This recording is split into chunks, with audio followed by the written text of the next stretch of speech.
louvor subsiste para sempre.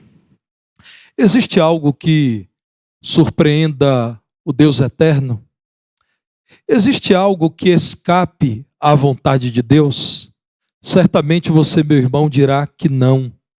Deus, portanto, te trouxe a esse lugar. Ele permitiu, nesse momento, que você tenha diante dos seus olhos um extraordinário conselho da palavra dele, que muitos estudiosos desse lindo livro, que é o livro de Jó, dizem que é o coração do livro. Jó 28, 28. Vamos ler juntos esse versículo da palavra de Deus? Jó, capítulo 28, apenas o verso 28. Vamos juntos? E disse ao homem: eis que o temor do Senhor é a sabedoria, e o apartar-se do mal é o entendimento. Somente a congregação. Disse ao homem: eis que o temor do Senhor é a sabedoria, e o apartar-se do mal é o entendimento. Aqui está um hino à sabedoria, que chega a um verdadeiro interlúdio. O hino trata, e os irmãos podem perceber isso ao ler o capítulo inteiro, de um debate acerca do sofrimento do homem e da justiça divina. Um debate não esgotado. Ainda hoje, muitas pessoas questionam a justiça de Deus quando constatam que o homem sofre. Para algumas pessoas, esse é inclusive um tema que as desestimula para que busquem uma igreja.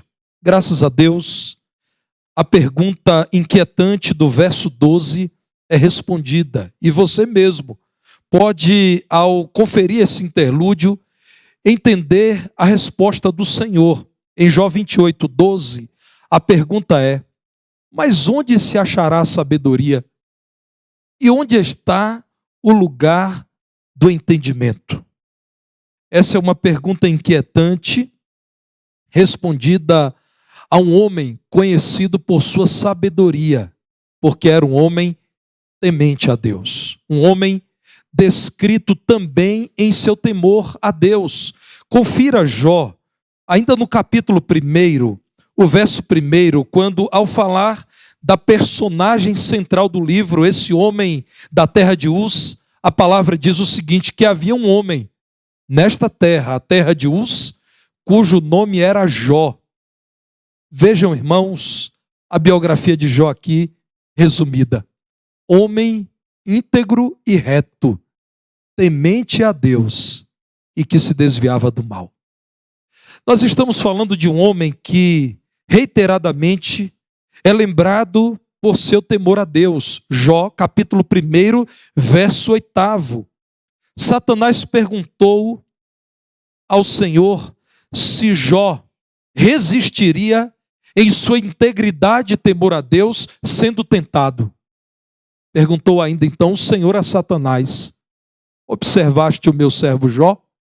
Porque ninguém há na terra semelhante a ele, homem íntegro e reto, temente a Deus e que se desvia do mal. Muitas aflições esse homem experimentou, sofrimento que a maior parte dos homens jamais conhecerá. Ainda assim, no capítulo 2, no verso 3, o Senhor mais uma vez pergunta a Satanás: observaste o meu servo Jó? Porque ninguém há na terra semelhante a ele, homem íntegro e reto, temente a Deus e que se desvia do mal. Ele conserva a sua integridade, embora me incitasses contra ele para o consumir sem causa. Notem, irmãos, que o homem temente a Deus sempre é descrito no seu respeito ao Senhor, mas também na sua decisão em afastar-se do mal. São decisões gêmeas, andam de mãos dadas. Para e passo, Jó está aqui apresentado como um homem crente no Senhor. e que se afastava do mal. Esse homem era um homem sábio, porque diz a palavra de Deus, e nós já lemos aqui hoje, que o temor do Senhor é o princípio da sabedoria. Nós lemos isso no livro dos Salmos, e eu quero ler com você no livro dos Provérbios, capítulo 9, no verso 10. A palavra do Senhor frisa que o temor do Senhor é o princípio da sabedoria. Quer tomar boas decisões? Quer fazer escolhas das quais você não se arrependerá? Quer viver uma vida abundante? Quer ser lembrado por uma vida reta? O princípio está em temer ao Senhor. O conhecimento do santo é prudência. Temor do Senhor não é o mesmo que ter medo de Deus. Há uma diferença entre medo e respeito. Há aqueles que têm medo. Há aqueles até que dizem, desejam se tornar cristãos porque têm medo da condenação eterna, do inferno, do diabo. Medo não é aquilo que descreve o genuíno temor a Deus. Temor a Deus é uma submissão humilde. É o espanto de quem reconhece que Deus é grande e o admira, por isso se cala diante da grandeza dele e da excelência dos seus conselhos. Isso aconteceu muitas vezes nas intervenções de Jesus em lugares e em história de muitas vidas. Apenas um exemplo que eu quero destacar é o de Lucas 8,37. Jesus, com seu extraordinário poder, arranca um homem endemoniado das mãos do maligno e transforma a vida dele. Diz a palavra de Deus que depois de liberto este homem do cativeiro de Satanás, todo o povo da circunvizinhança dos Gerazenos rogou-lhe que se retirasse deles, pois estavam possuídos de grande medo, de temor, um temor que inspirou medo. E Jesus, tomando de novo o barco, voltou. É possível que muitas pessoas ainda, ao ouvirem falar do Deus criador de todas as coisas, o Deus que se apresenta na Bíblia em sua glória e majestade, tenham medo dele.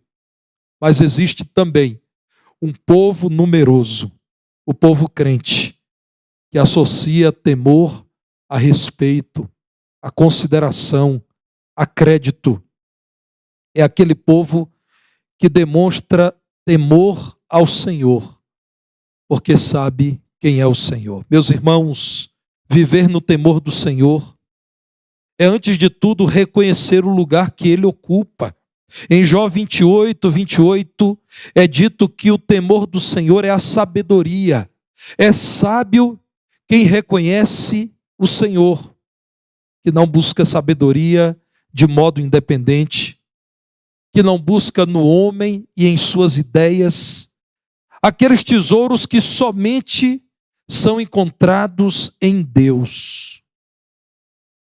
Muito já se escreveu acerca do navio Titanic, que em sua época, há mais de um século, foi construído para se tornar o maior referencial da história da navegação.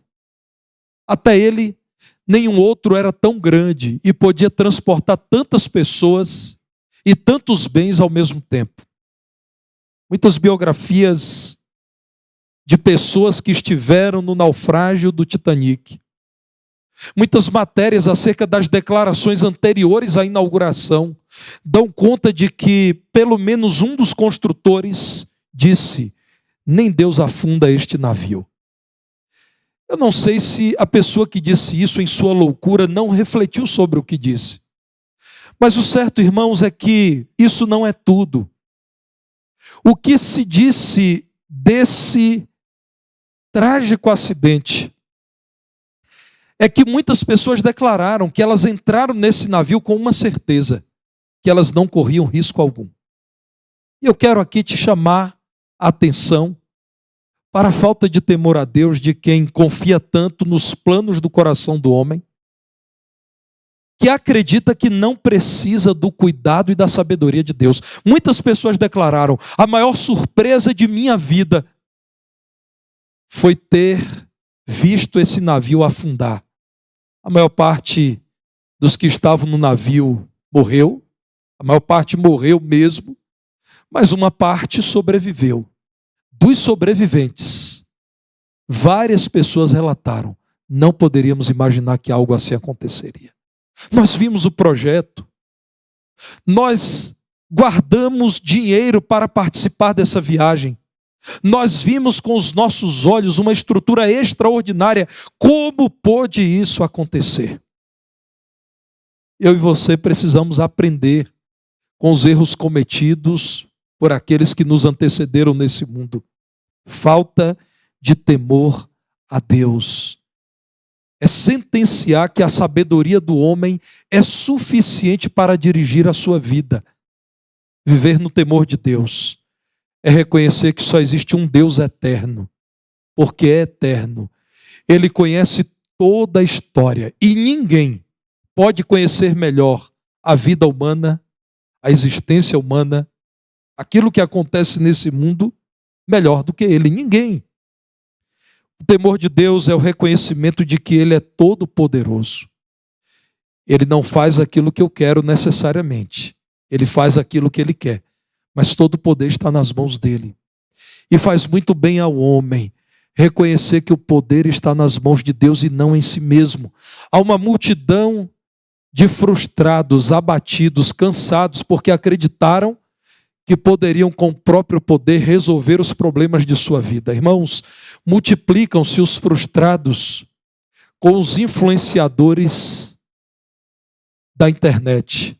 Quanta gente que participou de um encontro num fim de semana, às vezes até com contornos religiosos, e ouviram 1000 vezes: você pode, vai lá, você consegue, você é extraordinário. Basta que você mentalize, para que você traga à existência, desbloqueie os seus medos, as suas limitações, e você pode.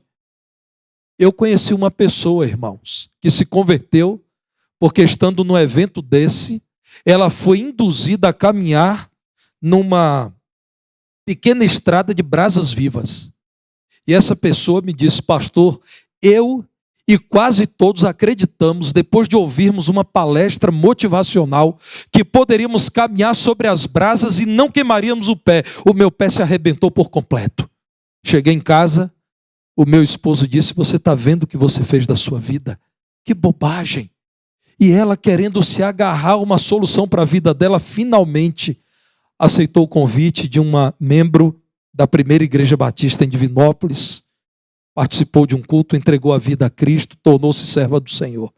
Irmãos, há muita gente que prefere confiar no coração do homem, nos planos do homem, nas ideias do homem, nas sugestões do homem, do que confiar em Deus e em sua palavra.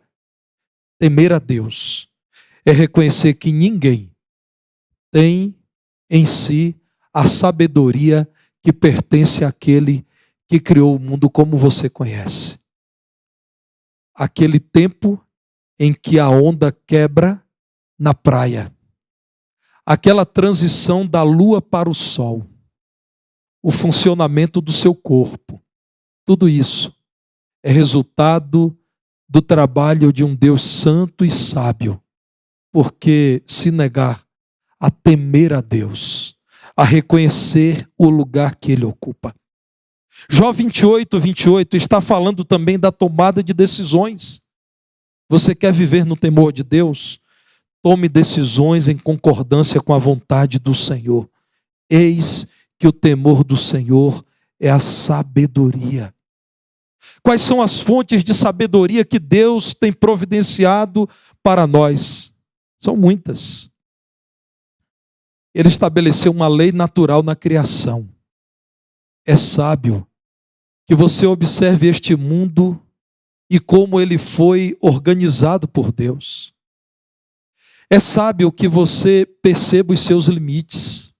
É sábio que você entenda aquilo que Deus estabeleceu como lei, porque Ele é o grande legislador, e que você não queira rasgar essas leis.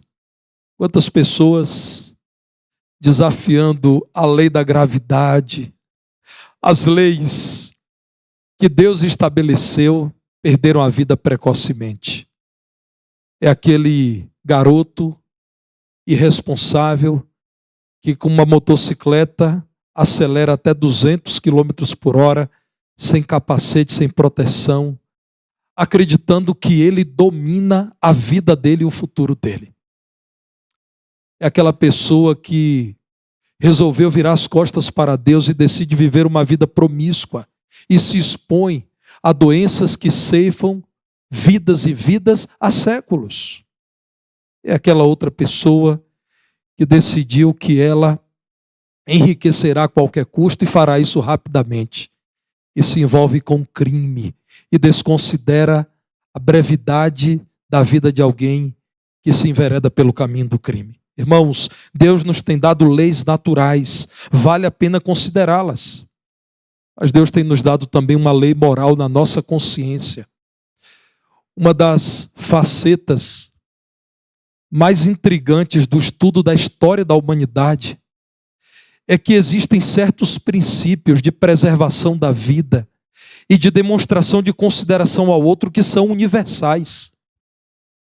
Civilizações que não se conheceram admitiram certos absolutos muito semelhantes, porque Deus que nos criou, nos deu consciência moral. Deus estabeleceu em você e em mim alguns limites, mesmo aquele que não demonstra temor ao Senhor, em certos momentos da vida diz: isso aqui é absurdo, isso eu não farei. Não, esse aqui é o meu limite. Meus irmãos, Deus nos tem dado uma lei moral, porque Ele que nos criou, resolveu nos dar a assinatura dele. Ele é um Deus santo, por isso Ele nos criou para que sejamos constrangidos com certas coisas que o ser humano tem praticado. Atente para aquilo que Deus tem falado à sua consciência. Atente para os freios morais que Deus tem te dado. É porque Ele te ama que Ele te criou assim. Pessoas adoecidas na mente, que já não mais contemplam esses limites, não conhecem a sabedoria de Deus. Mas existe uma lei superior às anteriores. Uma lei que você tem disponível, que é a palavra de Deus. Deus revelou uma lei perfeita, completa, suficiente para que você conheça o Senhor e se aparte do mal. Porque você não abre a palavra de Deus? Porque você não busca crescer no temor ao Senhor, conhecendo melhor a lei de Deus? Eu quero chamar você a ler Provérbios capítulo 4, a partir do verso 10. Aqui está a lei perfeita de Deus, a lei excelente, aquilo que Ele tem revelado por vidas diferentes, em épocas diferentes, com o mesmo e verdadeiro e perfeito conteúdo. Veja o que o Deus da Bíblia te diz nessa noite. Onde está, filho meu? Leia-se, no meu caso, Tarcísio.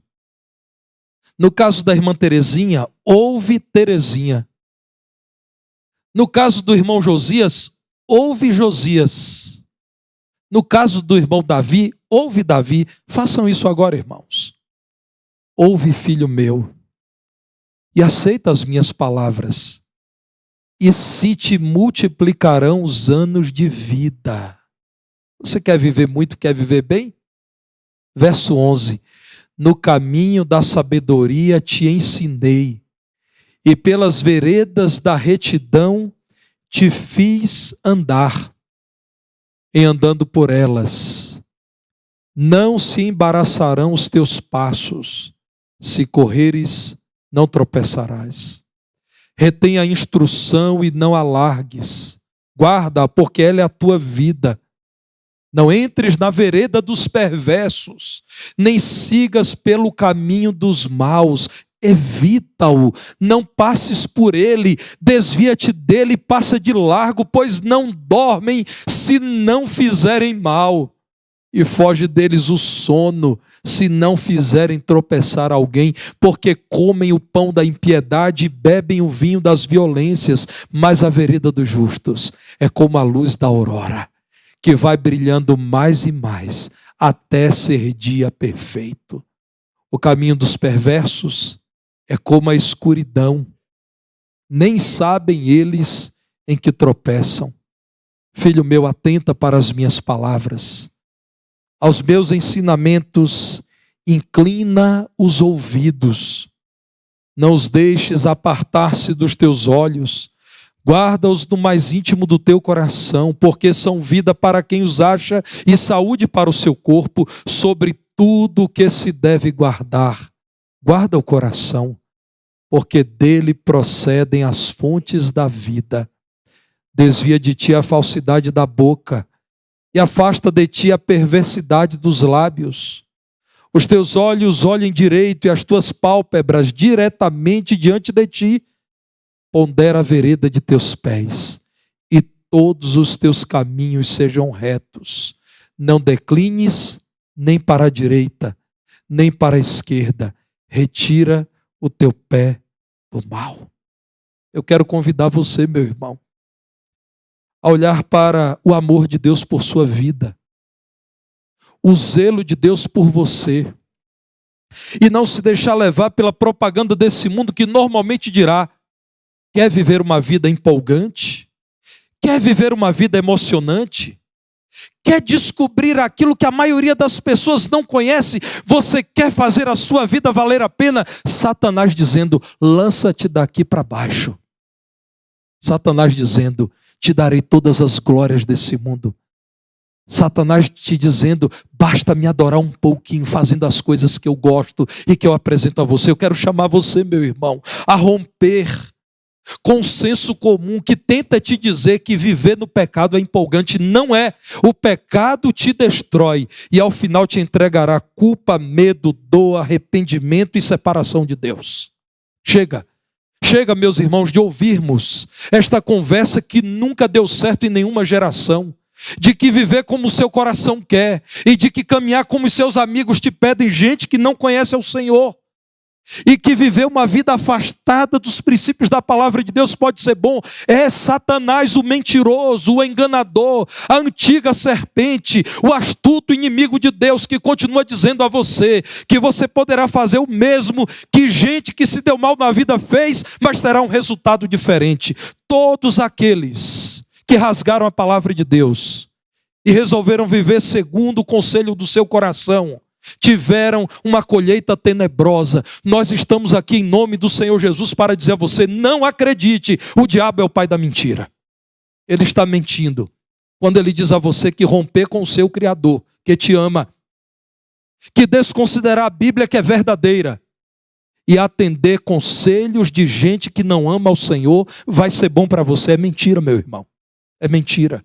É mentira, você adolescente. É mentira que o seu pai e a sua mãe estão errados e os seus amiguinhos de balada estão certos. É mentira dizer que o seu pastor está errado e os influenciadores digitais estão corretos. É mentira dizer que o seu professor da EBD, que estuda a Bíblia, está errado e certo está o seu vizinho que não conhece o Senhor. É mentira. Você sofrerá o mesmo que todos aqueles que romperam com Deus e sua palavra sofreram. Porque Deus é mau? Não. É porque Deus te permite desobedecê-lo. E quando você decide desobedecê-lo, Ele te deixa viver por sua conta. E viver por sua conta é perigosíssimo. Atente para o conselho do Senhor. Olhe para a palavra de Deus. A palavra de Deus te diz que quem está te chamando para abandonar a igreja, para abandonar o evangelho, para viver a vida de um ímpio, a palavra de Deus diz que essas pessoas devemos evitar, porque elas não dormem enquanto não fazem o mal. Elas não conseguem dormir enquanto não fazem alguém tropeçar.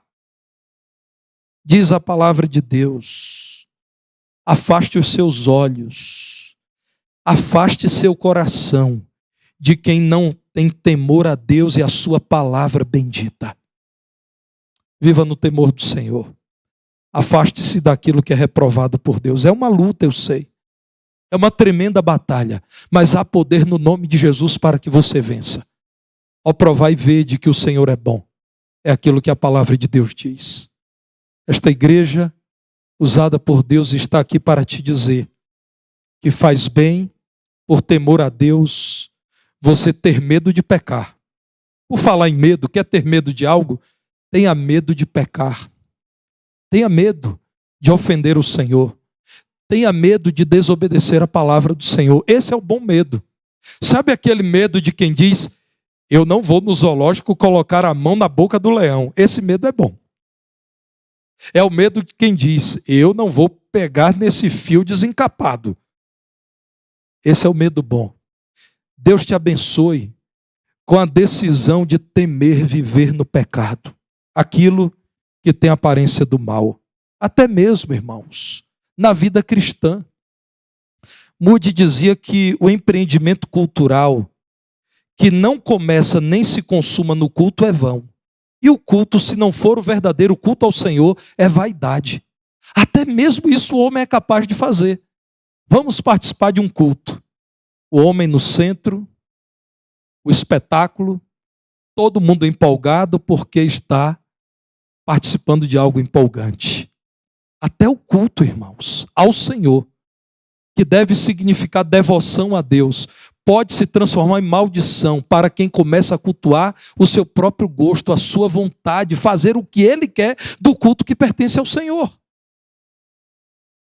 Aquilo que tem aparência do mal deve ser evitado. Deus, em sua palavra, diz a você, aquilo que inicialmente traz dúvida, será que é ruim? Meu irmão, na dúvida não ultrapasse, diz o Código de Trânsito. Isso serve para o trânsito espiritual. Você está em dúvida?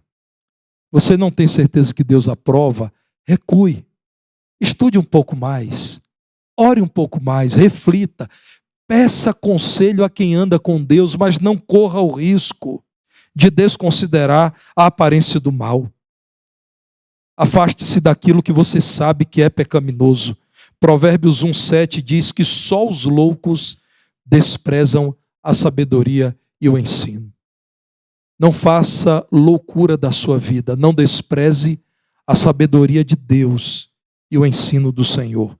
Segundo aos Coríntios, no capítulo 7, verso 1, também reafirma esse conselho do Senhor, ao nos dizer que nós, os crentes, que temos grandes promessas do Senhor, a promessa de que seremos tratados por Ele como filhos e filhas, tendo amados tais promessas, as promessas de um Pai amoroso que é o Senhor, purifiquemo-nos de toda impureza, tanto da carne como do espírito, aperfeiçoando a nossa santidade no temor de Deus. Eu sei, meu irmão, que você deseja ser mais santo, que você, minha irmã, deseja viver uma vida santa. A nossa santidade é aumentada no temor a Deus. É quando dizemos, eu estou em terra santa, eu vou tirar os meus pés, porque eu preciso me comprometer com o Senhor. Eu não quero desconsiderar a santidade da minha vida, a santidade da palavra de Deus, a santidade do Evangelho, aquela vida que o Senhor tem para mim. Tenha muito cuidado com aquilo que pode levar outros a pecar. Saiba que há muita gente olhando para você. E graças a Deus, porque muita gente dá crédito a você.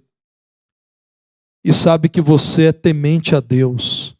Está te observando, ainda que você não saiba.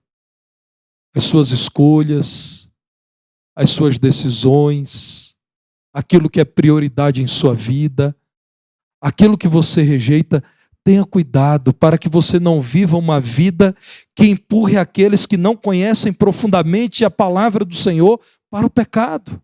Tenha cuidado. Como você trata as outras pessoas, se é com maldade, você está ensinando o outro que ser maldoso é bom. Tenha cuidado com o seu trato com o dinheiro. Se você é apaixonado por dinheiro, você está dizendo ao outro que você é um crente devoto de dinheiro. Tenha cuidado. Tenha cuidado, meu irmão, minha irmã, com as roupas que você utiliza. Mesmo indo para o local da prática de exercícios físicos. Você pode estar induzindo pessoas ao pecado, ao expor o seu corpo, que deve ser preservado. Não pense que você tem uma licença para viver de modo indecente, indigno, na academia de musculação, porque lá também você é um crente em Jesus. Então não apenas por temer ao Senhor se afaste do pecado, mas tenha cuidado para que você não induza outros ao pecado, porque a sua vida tem valor. Eu não acreditaria nisso se eu estivesse diante de pessoas sem valor algum. Não é verdade. Vocês são pessoas relevantes, irmãos. Onde vocês vivem, os ambientes que vocês frequentam são marcados pela presença e pela palavra de vocês. Há muita gente de olho em vocês. Então, por temor a Deus, lembre-se que você não deve influenciar negativamente aqueles que estão olhando para você. Diz a palavra de Deus, voltando a Jó 28, que apartar-se do mal é sábio. Apartar-se do mal é o entendimento. Olhar para aquilo que Deus diz é pecado e afastar-se é prova de sabedoria. Meu irmão, não acredite. Todas as vezes que o inimigo, Satanás, que está vivo e atuante, há quem acredita que ele se apresenta fantasiado com tridente, rabinho e chifre, está enganado. Normalmente ele se apresenta belo, bem articulado, falante e provando a você que você tem vantagem em fazer o que ele quer. Lembre-se das apostas e das bets. Você já ouviu falar de alguma propaganda de bets? Esse fenômeno terrível da história recente e da humanidade. Você já ouviu alguma propaganda dizendo: olha, nós estamos aqui para aconselhar você a ter muito cuidado quando você estiver jogando. Não jogue mais do que 2% dos seus ganhos. Irmãos, Satanás sempre se apresenta assim, eloquente, som, luz, câmera, ação. Vai fundo, vai ser bom, você vai enriquecer. Eu estava na fila de uma casa lotérica quando ainda pagávamos contas. Graças a Deus não temos mais que frequentar filas de casas lotéricas. E eu estava com conta de água, de energia elétrica e tudo mais para pagar. Era a opção que havia num shopping. E quando chegou a minha vez, a atendente disse: vai fazer uma fezinha hoje? Eu disse: uma fezinha não, é uma fé completa. Eu creio em Jesus Cristo, nosso Senhor, aquele que padeceu, que há de voltar, que ressuscitou. Ela ficou olhando para mim e disse: mas você não vai jogar? Eu disse: olha, deixa eu te dizer, eu sou crente em Jesus e tenho uma família para sustentar. Nunca em toda a minha vida eu joguei 1 centavo. Hoje não será o primeiro dia. E eu quero te aconselhar também não jogar. Aí ela me disse: mas eu não jogo não, eu só peço às pessoas que joguem. Percebeu, meu irmão?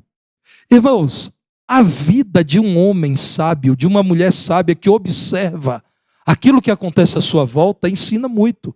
Satanás se apresenta assim para a menina, dizendo: aqui está o amor da sua vida, prove que você o ama também, se entregue. Para o menino, aqui está a grande oportunidade de mostrar que você é macho.